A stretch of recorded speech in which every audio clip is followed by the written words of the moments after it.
শুরু করেন। আসসালামু আলাইকুম রহমতুল্লাহি ওবরাকাতুহু।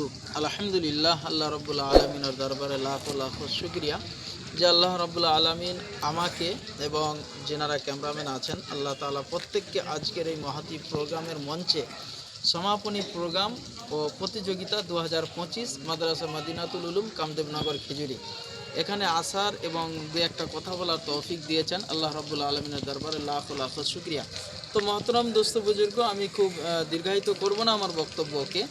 আমি খুব সংক্ষিপ্তে আপনাদেরকে আহ্বান জানাবো যে আগামী কাল এবং পরশু অর্থাৎ 16-17 ডিসেম্বর আমাদের মাদ্রাসা মদিনাতুল উলুম কামদেবনগরের পক্ষ হইতে ছাত্রদের আখেরি আঞ্জুমান রয়েছে, যেখানে ছাত্ররা সারা বৎসর গজল, নাত এবং কেরাত, আজান, বায়ান, বক্তৃতা যা কিছু পরিবেশন করার জন্য সমাজকে দিতে হলে কিছু পরিবেশন করতে হয়। সে পরিবেশনটা সারা বৎসর তারা যা কিছু শিখেছে, আগামীকাল তাদের প্রোগ্রাম রয়েছে।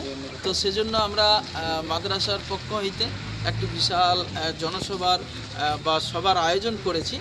যে সমস্ত ভাইয়েরা আমাদের এই ভিডিওটি শুনছেন, দেখছেন, আপনাদের প্রত্যেকের কাছে আমাদের আহ্বান থাকবে, আপনারা আপনাদের মূল্যবান সময়টিকে কিছুটা হলেও আমাদের এই মহতী প্রোগ্রামে দেওয়ার চেষ্টা করবেন, এই আশা কামনা করি।